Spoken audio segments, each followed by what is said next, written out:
Tenga listo el tinto que ya vienen los huevos, revueltos con una nueva reforma tributaria del gobierno Petro para tapar el hueco de su plan de presupuesto de 2025. Desde la redacción de La Silla Vacía, soy Ana León. Es miércoles 11 de septiembre.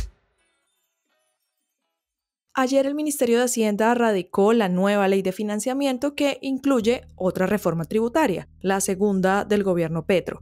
La metió en la Cámara de Representantes donde tiene más votos y manejo político. Le apunta a tapar el hueco de 12 billones de pesos que tiene su proyecto de presupuesto para 2025, que justo hoy se vota en el Congreso. El proyecto de ley viene con nuevos tributos, por ejemplo, para las apuestas digitales, y a la vez trae reducciones como al impuesto de renta. Para explicarnos este malabar del gobierno en el Congreso, repite en el desayuno político Gerson Ortiz, el periodista que cubre las movidas del legislativo. Gerson, bienvenido otra vez. Hola Ana, ¿qué tal todo? Buenos días.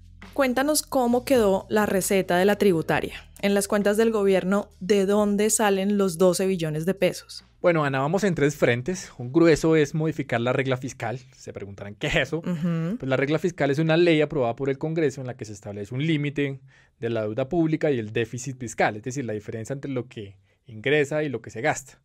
Esa es una regla que impide a cualquier gobierno, sea Petro, sea Duque, sea cualquiera, endeudarse o gastarse más de su capacidad de pago. Pues bien, por unos compromisos de la pandemia, el gobierno Duque se endeudó casi como en 40 billones de pesos.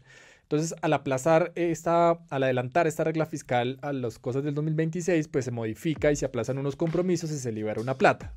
Ahí empieza a sacar la calculadora, son 5 billones de pesos que entran en la reforma tributaria. Y sigamos sumando. El gobierno propone meterle IVA a los juegos de azar en internet, las apuestas deportivas, casinos que no tenían IVA.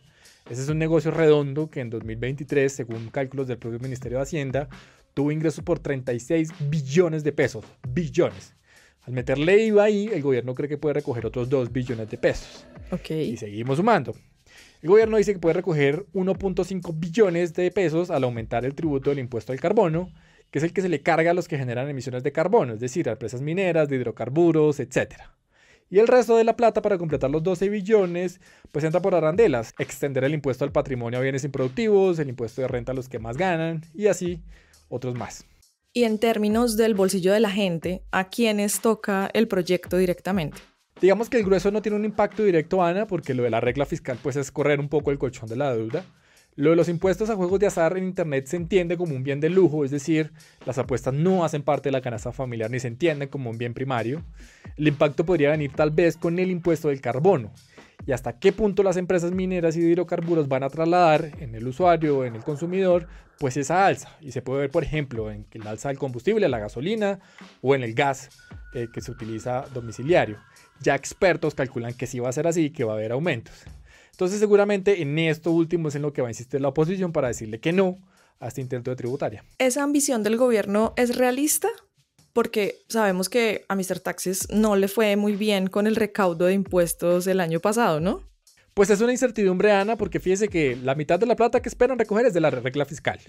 Algo que digamos que es fácil de mover. Lo de los juegos de azar, digamos que es un negocio estable. Fíjese que las casas de apuestas son tan fuertes que patrocinan el fútbol profesional colombiano, una decena de equipos, hasta los canales deportivos. Si usted ve Tantico Televisión y va a encontrar a toda hora comerciales de las casas de apuestas. Ajá. Lo otro es revisar lo del impuesto al carbono, justamente por lo que se carga al ciudadano. Y un tema que está ahí como en ciernes, que es lo del impuesto al patrimonio, que es clave porque justo esta semana la Corte Constitucional está revisando si lo tumba o no, porque eso ya venía desde la pasada reforma tributaria. Entonces hay elementos para que sí y para que no pueda avanzar. Oye, ¿y cómo están las cuentas en el Congreso? ¿Qué tan viable es que le aprueben esta reforma tributaria a Petro? Ana, la tributaria se juega hoy ese primer tiempo, porque si el Congreso hoy, las comisiones económicas, aprueban el monto del presupuesto en 523 billones, pues la tributaria se hace inevitable, es decir, amarra al Congreso a tramitarla sí o sí. Pero si el Congreso, como están buscando algunos congresistas, representantes de oposición independientes, baja el presupuesto a 511 billones de pesos, pues está diciendo no queremos tributaria y no hay ambiente político. Pero puede haber tablas, una especie de empate. Digamos que el Congreso baja a 511 billones el presupuesto, pues mata el intento de tributaria.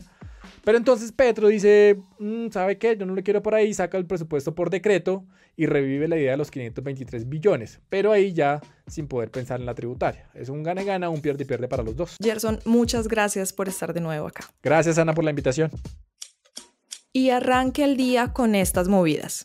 La CREG, entidad que regula el mercado eléctrico del país, dio luz verde para intervenir AirE, que presta el servicio en Atlántico, Magdalena y La Guajira. La misma empresa le pidió al gobierno que se hiciera cargo. Y el gobierno anunció medidas para enfrentar un posible desabastecimiento de agua en Bogotá en 2025 por los bajos niveles del embalse de Chuza.